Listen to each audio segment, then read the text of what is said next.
2019 ఎన్నికల్లో నారా లోకేష్ గారు 5,000 ఓట్లతో ఓడిపోయినా ఆయన ఎంతమంది ఎన్ని మాట్లాడినా నేను ఇక్కడే ఉండి గెలుస్తాను అని చెప్పి 2024లో పోటీ చేసి మొదటిసారిగా ఎమ్మెల్యే అయినటువంటి వ్యక్తి. ఏంటి అయిన తర్వాత మంగళగిరి నియోజకవర్గానికి ఆయన చేసింది ఏంటి, ఆయన వల్ల జరిగిన లాభం ఏంటి?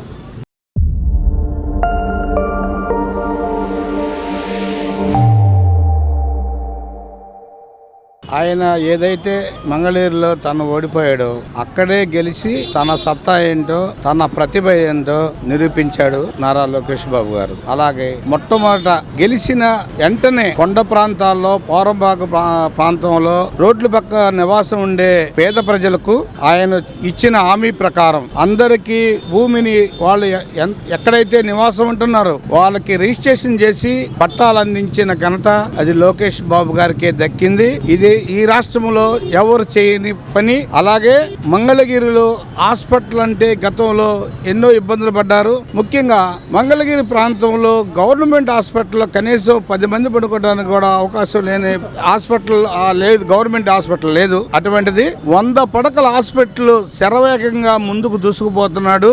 గతంలో క్యాన్సర్ హాస్పిటల్ ఉన్న స్థలాన్ని దాన్ని డిమాండ్ చేసి అక్కడ 100 పడకల హాస్పిటల్ నిర్మాణం జరుగుతుంది. అది లోకేష్ గారు సాధించిన విజయం.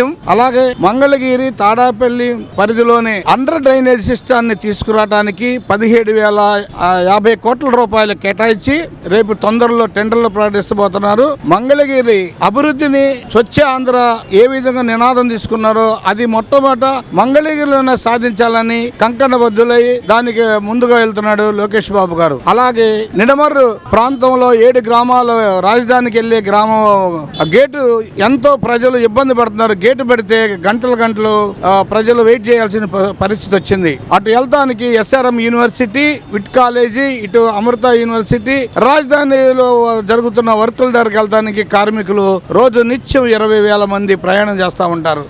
వాళ్ళందరికీ వాళ్ళ బాధలను అర్థం చేసుకుని మంగళగిరి నిడమరు గేట్, మంగళగిరిలోని పక్కన నిడమరు గేట్ ని ఫ్లైఓవర్ నిర్మాణం చేయడానికి తొందరలో టెండర్లు ఏర్పాటు చేశాడు. అది లోకేష్ గారు సాధించిన ఘనతే. ఇలా చెప్పుకుంటూ పోతే మంగళగిరిని రేపు రాబోయే 3 సంవత్సరాల్లో ఆంధ్ర రాష్ట్రంలోనే కాదు దేశంలో నెంబర్ 1 రాష్ట్ర నియోజకవర్గంగా తీర్చిదిద్దడానికి కంకణబద్ధులై పనిచేస్తున్నాడు నారా లోకేష్ బాబు గారు. ఆయన్ని ఏ విశ్వాసంతో అయితే గెలిపించారో ఆ విశ్వాసాన్ని 100 రెట్లు మెరుమిట్లు కొలిపేదానికి ప్రయత్నిస్తూ ఆయన వర్క్ చేస్తున్నాడు. ఇక ఈ మంగళగిరి నియోజకవర్గంలో ఇక ఎవరు పోటీ ఉండటానికి కూడా భయపడే పరిస్థితులు వచ్చిందని తెలియజేస్తున్నానండి. గతంలో వాళ్ళు గెలిస్తే ఎక్కడెక్కడో తిరుగుతూ ఉండి కంటికి కనిపించేవాళ్ళు కాదు. మంగళగిరి ప్రాంతంలో స్థానికులైనా కానీ వాళ్ళకి సరైన బడ్జెట్ తెచ్చుకోవటం, ప్రజలు కష్ట సుఖాలు తెలియ వాళ్ళకి. లోకేష్ బాబు గారు ఇవన్నీ తెలిసాడు. యువకులం పాదయాత్రతో తనలో నూతన ఒరవడి రాజకీయాలని నూతన ఒరవడి సృష్టించుకొని దాని పూర్తి పరిపక్వతతో ఎక్కడైతే తాను ఓడిపోయాడు అక్కడే గెలిచి తీరాలని పట్టుదలతో దాదాపు 91,000 మెజార్టీతో గెలిచాడంటే ఆయన యొక్క పనితీరు అది ప్రజలు మంగళగిరి ప్రజలు గమనించారు కాబట్టి అంత మెజార్టీ ఇచ్చారు. అందుకే ఆయన గెలవక ముందే 29 పథకాలు ప్రవేశపెట్టి ప్రజలు కష్ట సుఖాల్లో ఉన్నప్పుడు, వాళ్ళ చనిపోయినప్పుడు వాళ్ళ కుటుంబంలో 10,000 రూపాయలు మట్టి ఖర్చులు పంపిస్తున్నాడు. అలాగే జీవనాభివృద్ధి లేని వాళ్ళకి జీవనం చేసుకుంటామంటే బళ్ళు పంపిణీ చేశాడు. అలాగనే బడ్డీ కొట్లు పంపిణీ చేస్తున్నాడు. యువతకు ముఖ్యంగా వాళ్ళ చైతన్యం కోసం స్పోర్ట్స్ నిర్వహించి ఇటీవల కాలంలోనే క్రికెట్ పోటీలు పెట్టి వాళ్ళని ఉత్సాహపరిచి రేపు మంగళగిరి నుంచి రాష్ట్ర స్థాయిలోనే కాదు దేశ టీములోకి మంగళగిరి పేరు నిలబడాలని ఒక కంకణబద్ధులుగా చేస్తూ వాళ్ళని ప్రోత్సహిస్తూ వాళ్ళకి కావాల్సిన మెటీరియల్ సప్లై చేస్తూ క్రీడాకారులకి దేశ టీములో చేర్పించాలని ఆయన కోరుకుంటున్నాడు. అలాగే జరిగిద్దని మేము కూడా ఆశిస్తున్నాము. ఇవే కాదు స్త్రీలకు స్వయం ఉపాధి కోసం కుట్టు మిషన్లు శిక్షణ ఇటువే కాకుండా వాళ్ళకి మిషన్లు వాళ్ళకి కావాల్సిన అన్ని ఏర్పాటు చేస్తున్నాడు. ఇప్పుడు కూడా గెలవ ముందు చేశాడు గత 5 సంవత్సరాలు. మరలా నేడు గెలిచినా కూడా అదే వరవాడు కొనసాగిస్తూ మహిళలకి కుట్టు మిషన్లు గాని వాళ్ళకి శిక్షణ గాని ఇస్తున్నాడు. అలాగే యువకులకి ఏదో చేతి వృత్తులు, వడ్రంగి పని, పంబర్లు వాళ్ళ కోసం కూడా వాళ్ళకి యంత్రాల్లో కూడా గిఫ్ట్ గా ఇచ్చి వాళ్ళని ప్రోత్సహించి ఇచ్చి మంగళగిరిని నెంబర్ 1 స్థానంలో ఈ దేశంలో నిలపాలని ఆయన చేస్తున్న శ్రమ, ఆయన ఆర్థికంగా ఆయన చేసే సహాయం మరవలేదు సార్.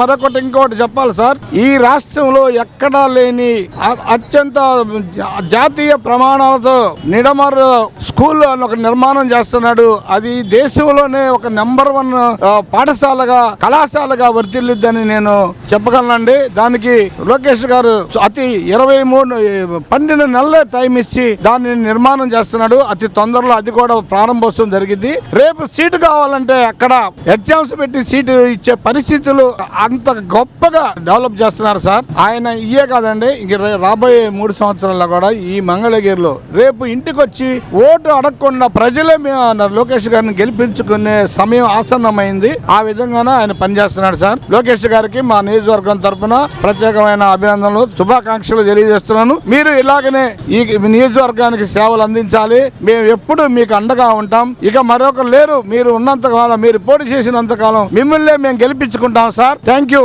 మంగళగిరిని మోడల్ నియోజకవర్గంగా మారుస్తానని చెప్పి చెప్తా ఉన్నటువంటి పరిస్థితి ఏంటి? గత 20 నెలలుగా ఆయన ఇచ్చినటువంటి మాటకి కట్టుబడి ఏం చేస్తా ఉన్నాడు? ఏం అభివృద్ధి కలిగింది? బ్రదర్, 2019లో లోకేష్ గారు మొదటిసారి పోటీ చేసినప్పుడు మంగళగిరిలో 5,000 చీలుతో ఓట్లతో ఓడిపోయారు.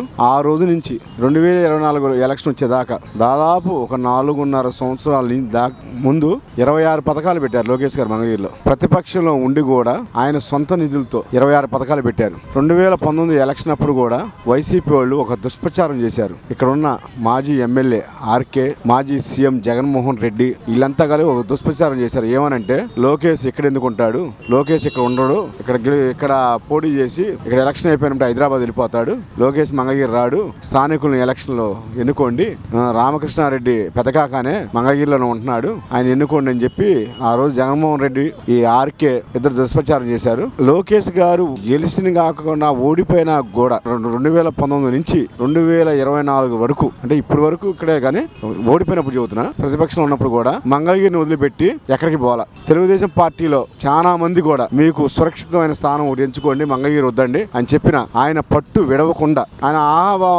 ఆయన ఒళ్ళు గిల్లు ఎంత ఉండే తెలుసు కదా మీకు. అందరం మంగళగిరి కాదు రాష్ట్రం మొత్తం ఆ ఒళ్ళు కూడా తగ్గించుకొని, ఆయన మాట చిత్రం కూడా తగ్గించుకొని బాగా పెంచుకొని మంగళగిరిలో 26 పథకాలు పెట్టాడు. తోపుడు బళ్ళు, ఎవరైనా పేదవాళ్ళు ఉంటే రోడ్డు మీద బండ్లు పెట్టుకొని కూరగాయల వ్యాపారం లేకపోతే టిఫిన్ తోపుడు బళ్ళు ఇచ్చాడు. స్త్రీశక్తి, ఆడవాళ్ళు మగవాళ్ళు ఒక్కళ్ళే సంపాదిస్తే ఇంట్లో కుటుంబ ఖర్చులు సాలట్లేదని. ఎందుకంటే 2019లో ఒక రాక్షసుడి పాలన జరిగింది ఆంధ్రప్రదేశ్ మొత్తం మీద. రోజుకి 500-600 సంపాదించిన, 1000 రూపాయలు సంపాదించిన కరెంటు బిల్లు కట్టుకోవడానికి, ఇంట్లో ఖర్చులు పెట్టుకోవడానికి నిత్యావసర సరుకుల ధరలు పెంచేసి రాక్షసి పాలన చేశాడు అని చెప్పి బాధపడి మన లోకేష్ గారు స్త్రీశక్తి అని ఒక పథకం పెట్టాడు. ఆడవాళ్ళకి కుట్టు మిషన్లు, ఆ కుట్టు మిషన్ల ద్వారా ఆడవాళ్ళు కూడా కొద్ది గొప్ప రూపాయలు సంపాదించుకొని కుటుంబం గడిపించుకుంటారు, ఒక ఆర్థికంగా నిలబడతారని చెప్పి స్త్రీశక్తి పెట్టాడు. వాటర్, మంగళగిరిలో చాలా ఇబ్బంది పడేవాడు వాటర్ లేనప్పుడల్లా వాటర్ ట్యాంకులు పంపించాడు. ఇంకా అనేక విధాలమైన సంక్షేమ పథకాలు పెట్టాడు. 26 పథకాలు పెట్టాడు ప్రతిపక్షంలో ఉన్నప్పుడు. 2024లో అత్యధిక మెజార్టీతో లోకేష్ బాబు గారిని గెలిచారు మంగళగిరిలో. మంగళగిరి ప్రజలు కూడా నమ్మి లోకేష్ గారిని,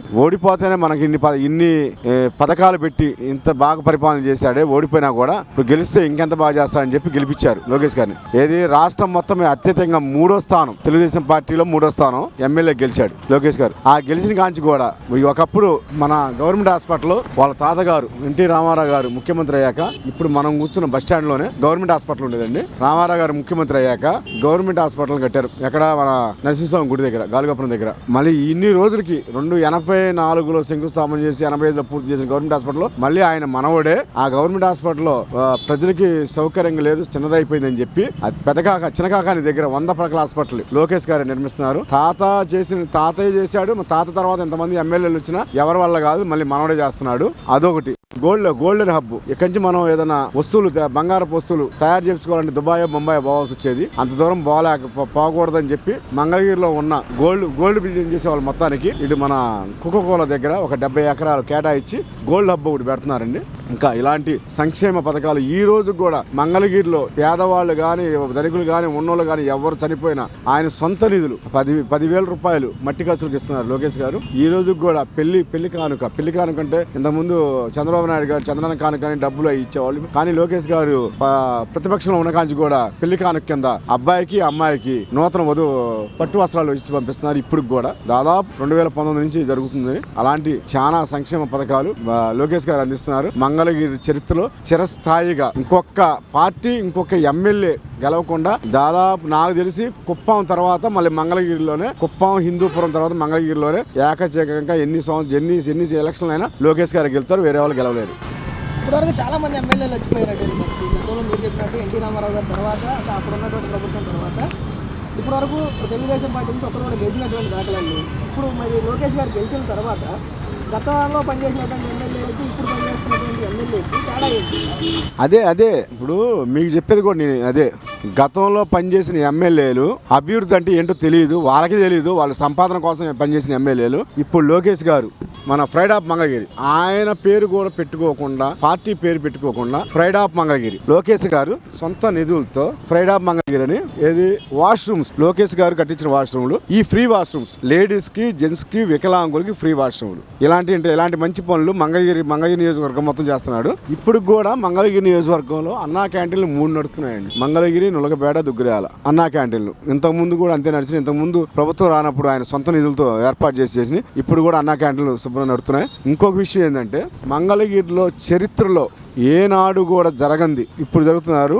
గుళ్ళో పానకం ఏంది మంగళగిరి వస్తేనే పానకం తాగుదాం అని చెప్పి ప్రతి భక్తులు కూడా పానకం కూడా చాలా సౌకర్యంగా చాలా తక్కువ రేట్లలో ఇస్తున్నారు. అది ఎప్పుడు జరగలేదు. కానీ ఫస్ట్ సారి ఇంతమంది ఎమ్మెల్యేలైనా దాన్ని మార్చలేకపోయారు. కానీ లోకేష్ గారు మార్చారు. ఫ్రీ బస్సులు లేడీస్ కి రాష్ట్రం మొత్తం ఇస్తున్నారు. కానీ మంగళగిరిలో ఒక మంచిది ఏంటంటే ఎయిమ్స్ కి పోవడానికి మంగళగిరి బస్ స్టాండ్ నుంచి ఫ్రీ బస్, ఏసీ బస్ ఒకటి నరసింహస్వామి గుడికి లక్ష్మీ నరసింహస్వామి గుడి పైన కొండ మీద గుడి ఉంటుందండి. ఆ గుడి దగ్గరికి పోవడానికి కూడా లోకేష్ గారు ఆయన సొంత డబ్బులతో ఫ్రీ బస్సు ఒకటి వేశారు. 2 బస్సులు దొరుకుతున్నాయి లోకేష్ గారు ఆధ్వర్యంలో. మంగళగిరిలో నారా లోకేష్ గారు గెలిచి 20 నెలలు అవుతా ఉంది. ఆయన గెలిచిన మొదటి రోజు నుంచి కూడా మంగళగిరిని మిగతా నియోజకవర్గాల కంటే కూడా ఎక్కువ అభివృద్ధి చేస్తాను, రోల్ మోడల్ నియోజకవర్గంగా చేస్తానని చెప్తా ఉన్నాడు కదా. ఏం చేశాడు 20 నెలల్లో? ఫస్ట్ ఆఫ్ ఆల్ 2024లో రాష్ట్ర చరిత్రలోనే మంగళగిరి నియోజకవర్గంలో 3వ స్థానం మెజార్టీతో గెలిచినటువంటి వ్యక్తి నారా లోకేష్ గారు. ఆయన పదవి తీసుకున్న బాధ్యతలు చేపట్టే దగ్గర మొదటి సంతకం పెట్టిన నాటి నుంచి కూడా మంగళగిరి నియోజకవర్గాన్ని ఏ విధంగా అభివృద్ధి చేయాలి, మంగళగిరి నియోజకవర్గాన్ని రాష్ట్రంలోనే ఒక మోడల్ నియోజకవర్గంగా ఎలా తీర్చిదిద్దాలి అన్న తపనతో దేశ విదేశాలు రాష్ట్రాలు దాటి ఇక్కడికి ఏ విధంగా అభివృద్ధి చేయాలనేది రాష్ట్ర విదేశాల్లో ఉన్నటువంటి మోడల్ కూడా తీసుకొచ్చి ఇక్కడ ఇంప్లిమెంట్ చేయడం జరుగుతా ఉంది. వాటిలో మొదటిగా మరి మనం చూస్తే మన పరిసర ప్రాంతాలలో ఎక్కడా కూడా వైద్యానికి ఇబ్బంది పడకూడదని చెప్పేసి ఒక గవర్నమెంట్ హాస్పిటల్ చినకాకానిలో మరి సర్వేగంగా పనులు జరుగుతా ఉన్నాయి. మరి ఈ 100 పడకల ఆసుపత్రి కనుక పూర్తయి నిర్మాణంలోకి వచ్చినట్టయితే పేద ప్రజలకు కూడా మంగళగిరి నియోజకవర్గం ప్రజలకు చాలా ఉపయోగకరంగా ఉంటుంది. అదేవిధంగా మరి నెడమరు గ్రామంలో మరి రాష్ట్రంలోనే ఎక్కడా లేనటువంటి స్ట్రక్చర్ తో మరి అత్యున్నత సౌకర్యాలతో మరి నెడమరు మోడల్ స్కూల్ కూడా సర్వేగంగా ప్రారంభంకి రెడీ అవుతా ఉంది. మరి అదే విధంగా మంగళగిరి నియోజకవర్గంలో పాత బస్ స్టాండ్ నుంచి నిడమర వెళ్ళడానికి కూడా చాలా ఇబ్బందులకరమైన పరిస్థితులు ఎదురవుతా ఉన్నాయి. రైల్వే గడి దాటి అటు పరిసర గ్రామాలకు పోవాలంటే రాజధాని ప్రాంతాలు పోవాలంటే అలాంటి దానిని కూడా ఈ రోజున ఫ్లైఓవర్ బ్రిడ్జి నిర్మాణానికి కూడా టెండర్లు పిలవటం జరిగింది. దాపుల్లోనే మరి అది ప్రారంభం చేయటం కూడా జరుగుతూ ఉంది. అదేవిధంగా మంగళగిరిలో అభివృద్ధి చేసుకుంటూ మరొక వైపు సంక్షేమం ఎంజీఎన్ఆర్ఎస్ నిధుల కింద సీసీ రోడ్లు మరి డొంక రోడ్ల నుంచి మెయిన్ రోడ్డుకి రైతులు తమ యొక్క పండించిన పంటల్ని మెయిన్ రోడ్డుకి తరలించుకోవాలంటే చాలా ఇబ్బందికరంగా ఉండేది. ఇప్పుడు ఆ విషయాన్ని గమనించి రైతుల శ్రేయస్సును దృష్టిలో పెట్టుకుని లోకేష్ గారు ఎంజీఎన్ఆర్ఎస్ నిధుల కింద డొంక రోడ్ల నుంచి మెయిన్ రోడ్లు కూడా గ్రావెల్ రోడ్లు కూడా మనం మంగళగిరి నియోజకవర్గంలో ఎక్కడా లేనటువంటిది. రాష్ట్ర చరిత్రలో ఎక్కడ చూసుకోండి మీరు ఎంజీఎన్ఆర్ఎస్ నిధుల కింద సీసీ రోడ్లు కానీ మరి డొంక రోడ్లు కానీ నిర్మాణం కానీ ఎక్కడ కూడా జరగట్లేదు. ఇలాంటి అభివృద్ధి కార్యక్రమాలు సంక్షేమ కార్యక్రమాలు ఇంకా చాలా చేసుకుంటూ ముందుకు వెళ్తున్నారు. అలాంటి వ్యక్తిని అంబటరాంబాబు గారు గత 2-3 నెలల క్రితం మాట్లాడుతూ గతంలో 93,000 వచ్చాయని చెప్పి చూస్తా ఉన్నారు, ఈసారి కనీసం డిపాజిట్లు అయినా వస్తాయా రావా అని చెప్పి అంటా ఉన్నారు. అంబటి రాంబాబు గారికి మొన్నే మహిళలందరూ కూడా దేహశుద్ధి చేశారు. అంబటి రాంబాబు గారికి ఒకటే సవాల్ విసురుతున్నాం, ఈసారి లోకేష్ గారు గెలవరు అది ఇది అని చెప్తున్నారు. మీకు దమ్ము ధైర్యం ఉంటే మంగళగిరి నియోజకవర్గంలో వచ్చి పోటీ చేయండి. అప్పుడు తెలుస్తుంది. ఏదో నోరుంది మాట్లాడాము అంటే సరిపోదు. నువ్వు చెప్పడం కాదు, చెయ్యాలి. ముందుకు వచ్చి నిలబడండి. మంగళగిరి నియోజకవర్గంలో రేపు నువ్వే వచ్చి నిలబడు. తెలిసింది కదా, నువ్వు ఆళ్ళేళ్ళు చెప్పడం దేనికి, నువ్వే వచ్చి నిలబడు. అప్పుడు ఎవరు సత్తా ఏంటని తెలిసిద్ది. ఇక్కడ మంగళగిరి నియోజకవర్గ ప్రజలు తరిమి కొట్టడం అనే దాంట్లో ఎటువంటి అసితోక్తి లేదు.